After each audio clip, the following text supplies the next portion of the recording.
esta serie hemos hablado y hablaremos de lugares sugestivos, lugares que por una u otra razón atraen al viajero. En ellos ha quedado el testimonio de culturas preocupadas por lo trascendente, refugiadas en un paisaje propicio para el diálogo con los dioses, como Machu Picchu.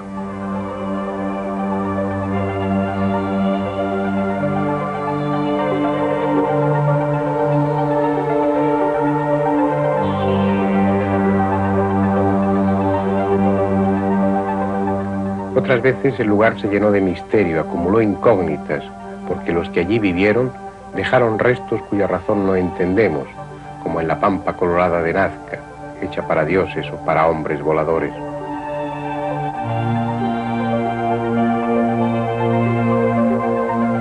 En ocasiones el lugar se hace grandioso sin otro elemento que el barro, elevado a la categoría de monumento a la constancia o al ingenio del hombre antiguo, como en Chan Chan. Tampoco faltan los lugares en los que la naturaleza es por sí misma espectáculo y misterio. Lugares tan viejos que abundan en ellos los restos de otras vidas, de otros reyes del planeta millones de años antes de que el hombre existiera. Ese es el caso del desierto de Okukage.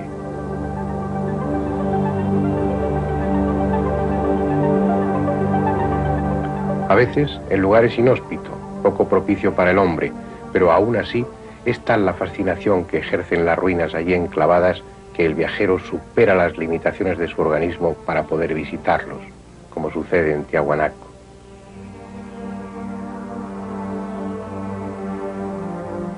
En otras ocasiones, el lugar atrae por lo imponente de la obra humana, por el testimonio de una técnica desconocida ya, pero capaz de hazañas portentosas, como la de labrar y arrastrar las moles gigantescas de Sacsayhuamán. América está llena de lugares así, lugares para el asombro o la reflexión, llenos de misterio o de belleza. Pero hoy no iremos a ninguno de ellos. Hoy visitaremos un sitio de muerte y sacrificio, un lugar donde encontrarnos con lo peor que el hombre lleva dentro. Hace poco más de 50 años que fue descubierto por Julio Tello. Está a pocos kilómetros de la costa, junto a una carretera que se interna en el continente camino de los Andes.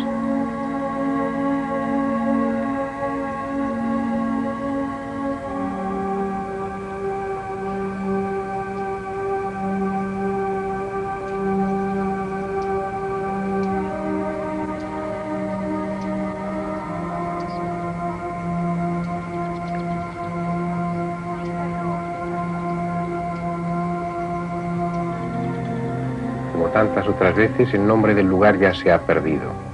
Lo llaman Sechín porque está construido en la ladera de un cerro que se llama así, Cerro Sechín. Es un paisaje áspero y seco en el que floreció una de las más viejas culturas del Perú, de la que casi nada sabemos.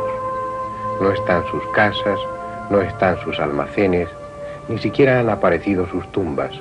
Solo queda un centro ceremonial 3500 años viejo.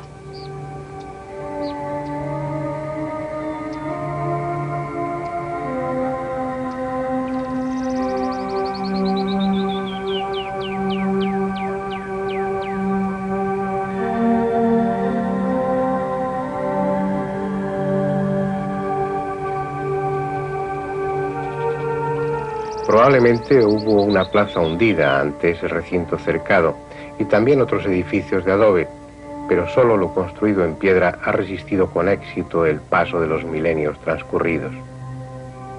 La fachada del templo mide algo más de 50 metros y está formada por piedras de diferentes tamaños, con una técnica que recuerda a otros viejos lugares como Tiahuanaco, alternando piedras grandes con otras más pequeñas. Sin embargo, lo que hay grabado en esas piedras hace de este lugar algo distinto a cualquier otro santuario del pasado. Aquí, en las piedras labradas por su cara externa, los artesanos de hace 35 siglos dejaron constancia de unos hechos que hoy se nos antojan terribles y monstruosos. Es una macabra galería de cuerpos seccionados, de vísceras,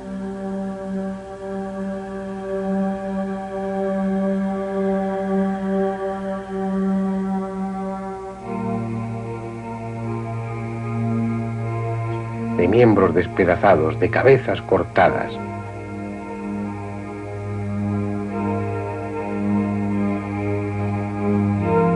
como el siniestro escaparate de una carnicería humana.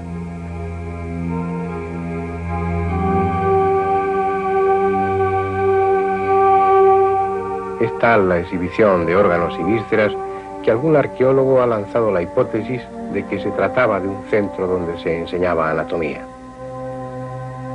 En varias piedras aparecen cuerpos partidos por la mitad.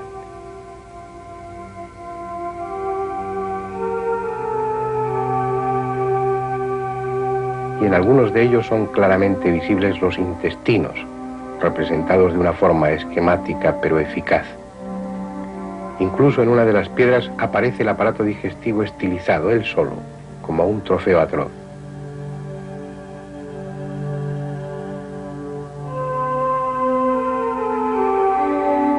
La técnica es tan simple como efectiva, una incisión ancha y poco profunda que retrata los detalles esenciales. No hay recreación artística, solo el interés por mostrar de forma inconfundible aquello que se quería dejar reflejado en la piedra. Tal vez una victoria militar en la que se hizo alarde de crueldad con los vencidos, como si hubiese sido una rebelión sofocada, una sublevación aplastada contundentemente, de la que se quiso dejar memoria para que ningún otro volviera a intentarlo. Fuese así o no, lo evidente es que en Sechín se sacrificó a los vencidos, sometiéndoles a cualquier mutilación imaginable. Lo que predominan son las cabezas. Con toda probabilidad se trata de cabezas trofeo, como las que se dieron en otras culturas peruanas. Cabezas de los vencidos que luego se colgarían a la cintura o ante la puerta de la choza, como un siniestro trofeo que demostraba el valor de un guerrero.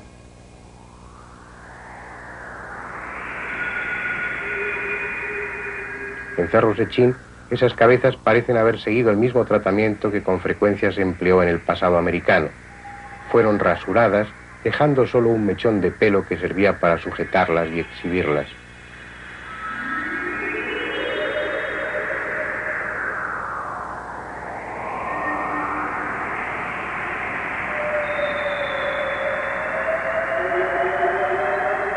El gran número de cabezas trofeo representadas aquí da a entender que se trató de una importante batalla, con muchos prisioneros que después fueron decapitados.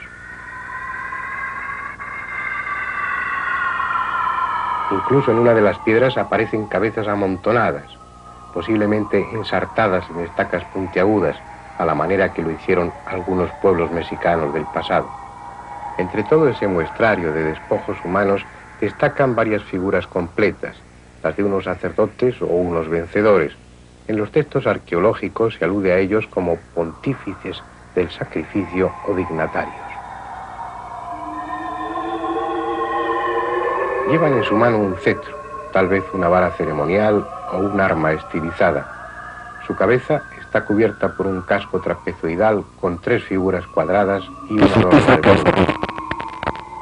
En el caso de los sacrificados, su boca muestra los dientes en un fiero gesto. Son bocas felinas, en las que faltan los colmillos.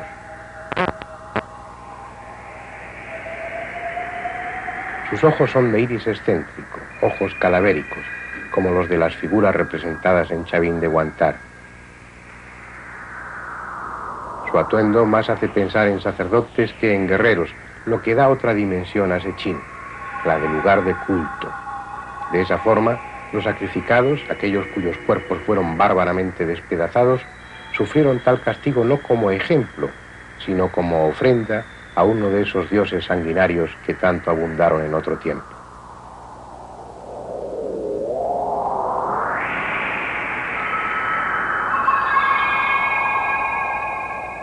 En el caso de Sechín, parece que el culto estuvo relacionado con una divinidad bajo la advocación del jaguar, porque se encontró en una pared interior del templo una pintura con ese felino. Por lo que ya sabemos de otras representaciones similares, probablemente se trataba de un símbolo solar. En casi todas las culturas americanas del pasado se llevaron a cabo sacrificios humanos con mayor o menor frecuencia, pero ni siquiera los aztecas hicieron una ostentación comparable a esta.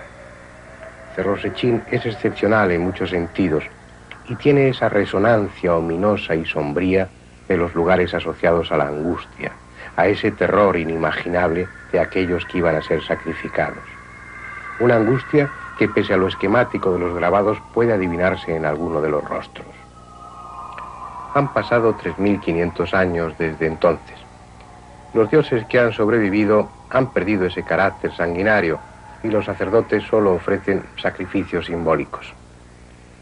Es cierto que el hombre sigue aferrado a la magia, pero esta discurre por cauces más amables. Nada hay que conecte a los chamanes de ahora con aquellos omnipotentes del pasado. Son otros los métodos y es otra la intención. Probablemente han perdido parte de su poder, pero a cambio no les rodea una atmósfera, un ambiente de terror, sino de afecto. Vamos a conocer a una bruja heredera de técnicas antiguas, probablemente la decana de las curanderas peruanas, porque ya ha cumplido los 100 años. Para ello es preciso ir a Santa Rosa de Cachiche, cerca de Ica, en las inmediaciones de un extraño monumento dedicado a las brujas.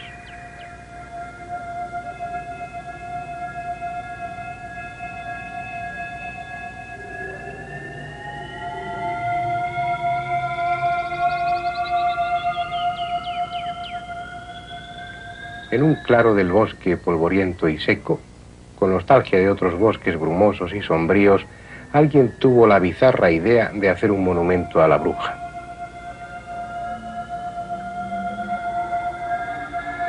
Pintada con purpurina, oculta por deslucido sudario, la figura femenina, más digna de un escaparate de ropa que de un monumento de esa clase, levanta sus brazos al cielo, quién sabe por qué causa. Apenas merece la atención de la cámara, pero aunque ingenuo y torpe, es uno de los pocos monumentos que se han erigido a las brujas.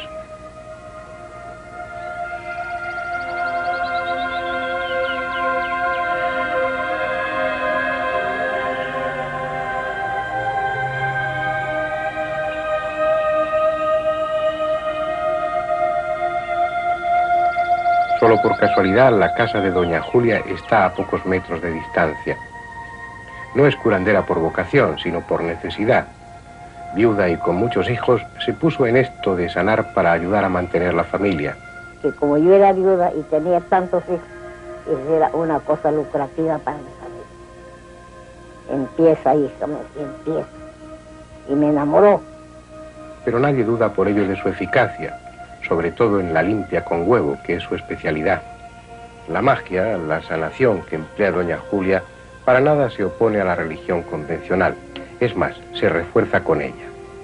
Los elementos de la magia natural se unen a las figuras del panteón religioso sin problema alguno. Mentalmente o en voz baja ha rezado 3 Padres Nuestros y 3 credos. Y cuando aplica la ruda y el ají con agua florida sobre el cuerpo del paciente, lo hace en nombre de las 3 almas espiritistas, San Cipriano, Santa Elena y San Judas Tadeo.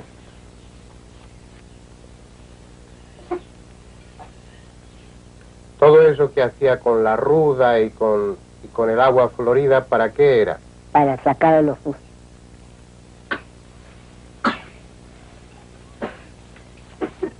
Colonias y plantas van a hacer más permeable el astral, al tiempo que lo limpian, preparando el cuerpo para que al hacer los pases con el huevo, éste se impregne del mal que padece el enfermo.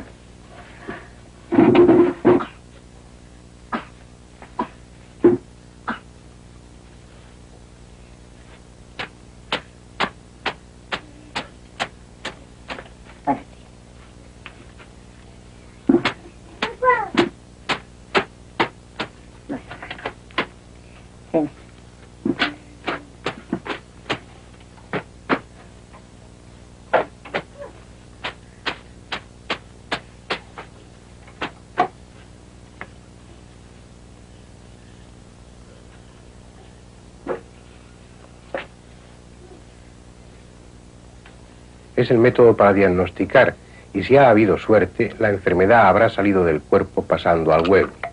Por eso doña Julia, cuando ha terminado la limpia, rompe el huevo y echa su contenido en un vaso con agua que estudiará detenidamente.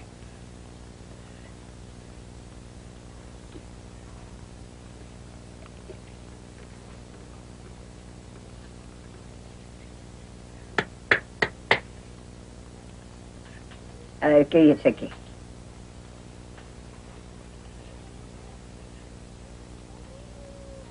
¿Y por qué miraba usted luego el huevo? ¿Qué veía usted allí? Se le ve sombras.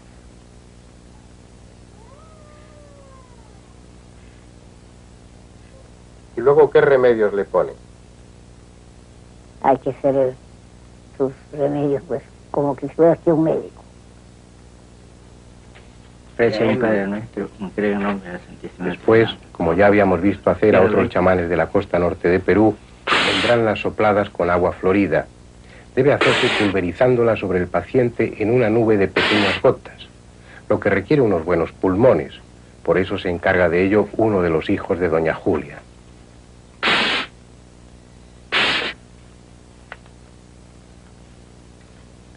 Por último, la sahumada. En una plancha de hierro con brasas arrojará una pequeña cantidad de incienso y mirra y el paciente se situará encima para recibir el humo que terminará su limpieza.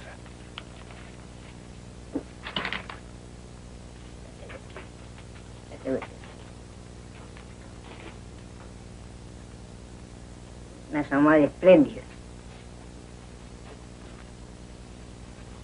¿Ya?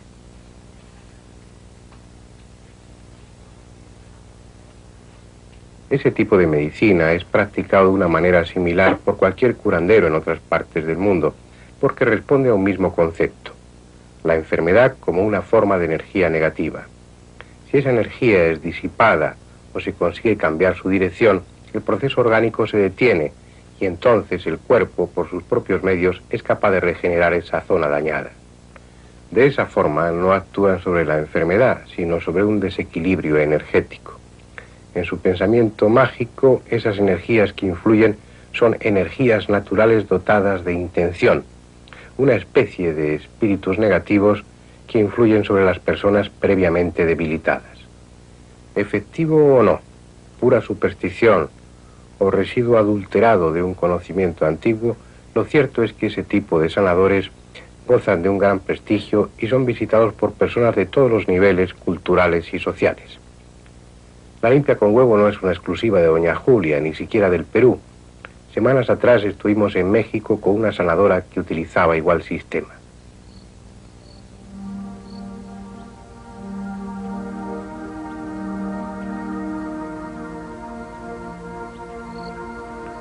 Fue en el estado de Veracruz, en la zona de Catemaco, famosa en el país porque en ella ejercen muchos brujos. Uno de ellos tuvo especial fama por sus conocimientos y, según dicen, por los excelentes resultados de sus limpias y ceremonias. Era don Gonzalo Aguirre Pech, que decía contar para sus sanaciones con la ayuda del mismo diablo. Murió en septiembre de 1981, pero su hija, doña Isabel Aguirre de Sánchez, ha continuado la tradición y practica diversas curaciones, entre ellas la limpia con huevo. Aquel día llovía torrencialmente y el agua golpeaba con fuerza el tejado de zinc para desesperación del técnico de sonido. Pero íbamos de paso en busca de la cultura olmeca y no podíamos esperar a que el tiempo mejorase.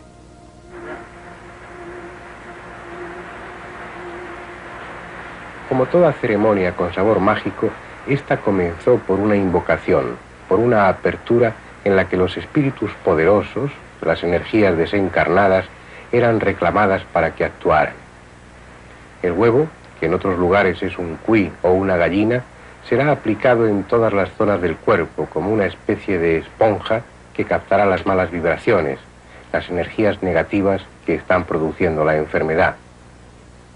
Una vez absorbido el mal, extraído del cuerpo del paciente, este debe quedar adecuadamente protegido, al menos durante algún tiempo, para lo que doña Isabel dibuja en el enfermo varias cruces y le aplica después agua de colonia.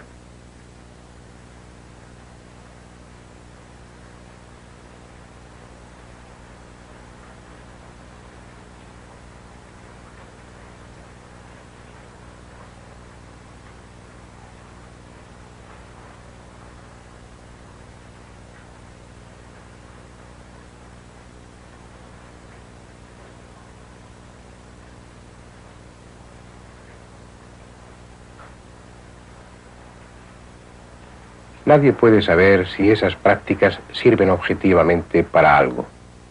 Ni siquiera aquellos que utilizan tales técnicas están en condiciones de responder. Lo que hacen lo aprendieron de otros, pero ignoran los mecanismos íntimos de ese arte. No tienen otros datos que los resultados, y estos son tan variados como lo es la respuesta del enfermo frente a la enfermedad.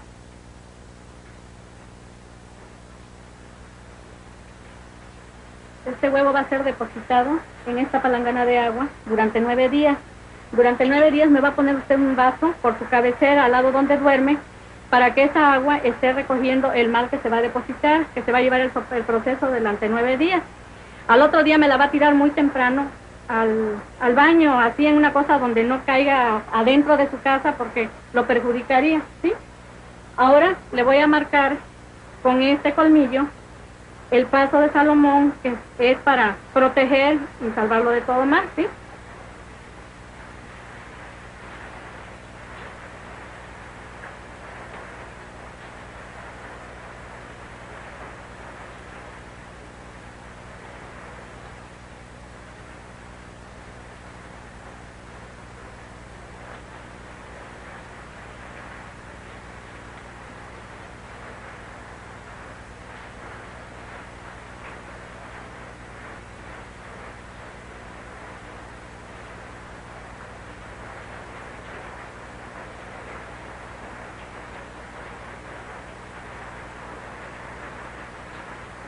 Se le va a poner un agua fuerte, que la va a sentir usted un poco incómoda porque es un poco fría, pero después le va a pasar.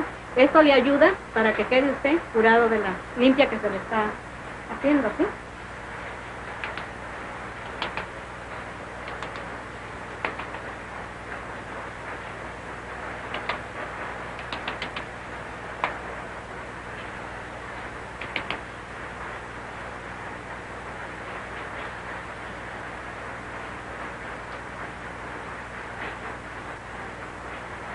Este muchacho le observo que de repente sufre dolores de cerebro y dolores de cabeza.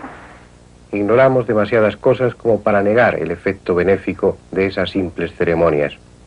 Si lo hay, inevitablemente pensaremos que se trata de sugestión. Y es posible que al hacerlo nos estemos equivocando.